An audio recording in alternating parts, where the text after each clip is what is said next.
I'd like to invite you to walk backwards in time a few years. Back to a time when things felt less divided, less polarized, less politically exhausted and fraught.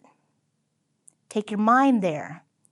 Remember feeling more hopeful, more buoyed by possibilities and prospects, more receptive to light and fresh air and movement and growth. Me personally, I think of January 2009. And it certainly wasn't a perfect time, not completely easy. As a country, we were beginning to grapple with the Great Recession and anxious to move on from the Bush years. At the time, I was a young professor, early in my teaching life.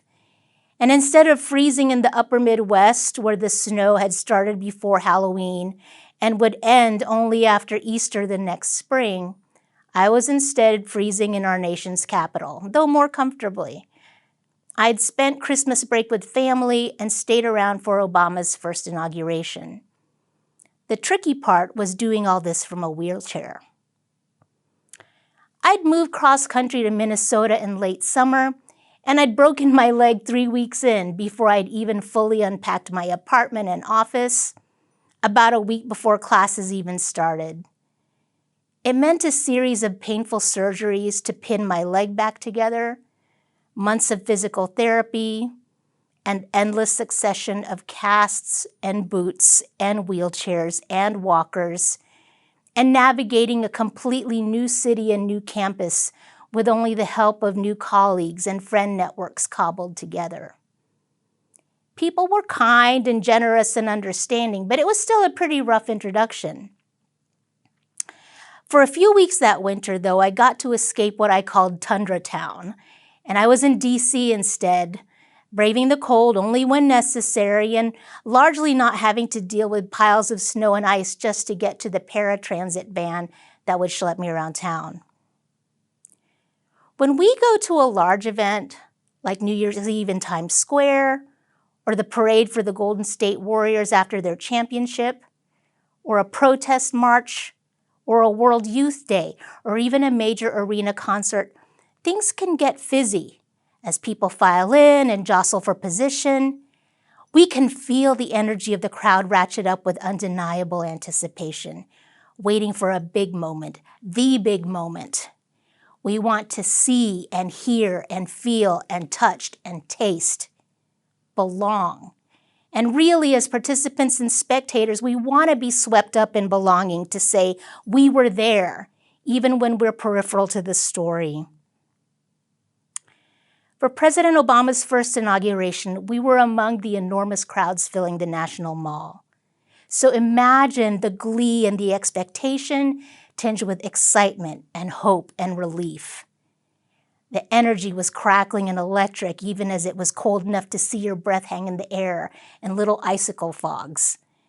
And from my wheelchair vantage point, there were people as far as the eye could see, not only on every square inch of ground, but also in the trees that were low enough to climb easily, and even perching on the narrow square roofs of the porta potties.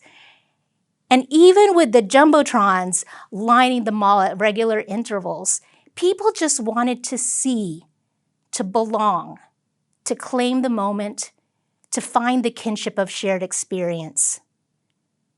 With every speech and every performance, every greeting and every conversation that day, even among total strangers, that sense of kinship and belonging grew.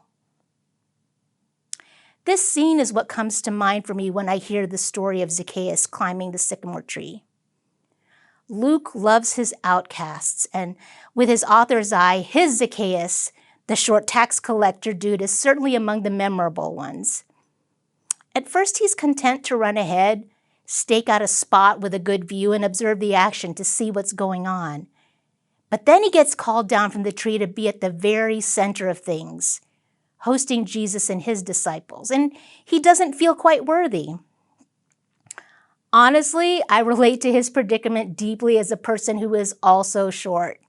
I never get to see anything unless I can make my way to the front of a barricade or a velvet rope line. And there are plenty of everyday things I skip simply because I don't want the hassle of trying to find a stepladder just to do it. There are days when being short honestly makes me feel excluded from regular life. But before we dive into Zacchaeus' story further, let's remember first the backdrop which sets it up. The first reading from the Book of Wisdom. It gets us ready and puts our very being into perspective. He writes, "Before the Lord, the whole universe is as a grain from a balance, or a drop of morning dew come down upon the earth." That language is exquisite and even heartbreaking in the way that it reminds us, look how small we and our cares are in the scheme of things. But then it reminds us of the wideness of God's mercy, the God who created us out of love, the God who loves us always and anyways and regardless, even when we're broken, even when we screw up, even as we stumble around, imperfect but striving. He continues, "You have mercy on all, because you can do all things, and you overlook people's sins that they may repent." God's mercy comes from being all-knowing and all-feeling. Even as God hears us into speech, as the old school feminist theologian Nell Morton would say, even as God calls us into being and loves us into life, that mercy has already set a table of grace for us.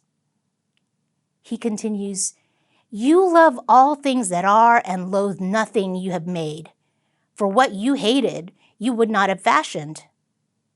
So that mercy is extended to us from the very beginning, being created in love, in God's image and likeness, to be kin to each other and to belong. So this is precisely where we find Zacchaeus. He just wants to see and he just wants to belong. When Jesus asks to stay with him as onlookers grumble that he's choosing to stay with a sinner, Zacchaeus gets that nudge that the end of the wisdom reading brings up. "You rebuke offenders little by little, that they may abandon their wickedness and believe in you, O Lord." Zacchaeus recognizes his own faults and shortcomings and steps up to begin making amends. Maybe it's not perfect restitution for a despised tax collector like him, but it's a start. Jesus recognizes that Zacchaeus is also kin, a son of Abraham, and wants to belong, for the Son of Man has come to seek and to save what was lost. Isn't that desire for kinship and belonging also our own? Let's take a step back to recognize when and how the desire surfaces for us. Let us also follow Jesus' lead to extend that invitation to someone else. Offer an opening to someone looking for a place to land, to call home, to be loved unconditionally.